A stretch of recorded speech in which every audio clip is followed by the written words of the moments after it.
A lot of people don't know my dad's background. I mean, everybody has their own story, but he lived in Toledo, Ohio, grew up there, born and raised. Small family, didn't have 2 nickels to rub together. And on his 19th birthday, just seeing ads in a magazine, saw Cal Wells's PPI shop and was like, I want to work there.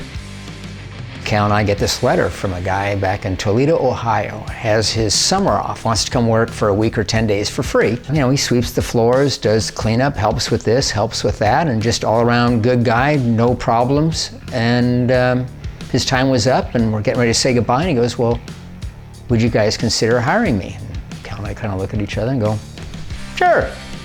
And so little did we know the monster that we were going to create. He didn't say stand in the corner and just do your little job. He's like, hey, can you do this? We need somebody to, I ended up for the first Toyotas, I actually sculpted the front half of the body because they said, can you do that? And I said, sure. And it was neat to have somebody trust you and say, go for it, be creative. And that's what I came for. Russ Wernimont was one of the leading builders who took us from Class 8, which were relatively stock vehicles with stock frame rails, to full-on race vehicles with tube chassis, leading us into the modern era of off-road racing we have today. Where he really cut his teeth was Scott Taylor and the dominance in short course racing in the East Coast. And literally he'd go out and help build the truck with Scott and come up with different ideas and thoughts, and a lot of them would get outlawed because Scott would keep winning. So it's like, all right, well, it can't be a center seat car anymore because that's why he's winning. No, Scott just drives well. They built a good truck. They had some good ideas and they kick people's butts. Taylor, he is way out in front. Nobody's going to catch him. He's not going to make a mistake. Way too much experience there. Right up to the very end when I retired, Russ was 100%, always all on.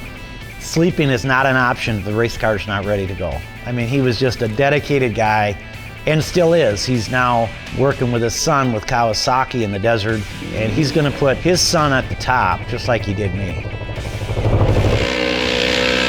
Russ had built this Pro 4 for me, and he never built a Pro 4. And anyway, we took it out to the first couple races, and it was real fast. Went up to him. I says, well, what do you think? What's the deal? And what do you think about it? And he goes, yeah, I see it. And yeah, there's a problem. And I says, well, what can we do? What can we change? Tell us, you know. And he says, you guys can't do anything. He says, I got to cut it up. And I go, cut it up? Cut what up? He says, the truck. And put it in the semi, put it in the wind to California from Crandon here, drove straight through.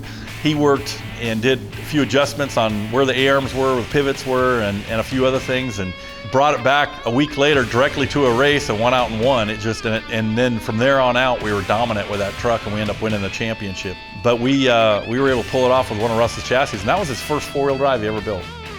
When he would be designing, for example, the Class 8 Venable truck, he would cut out 100-pound stock, cardstock, into the shapes of whatever suspension thing he was working on, and a map tack. He put the map tack in there where he figured the pivot point ought to be, and he for a few minutes. Move it.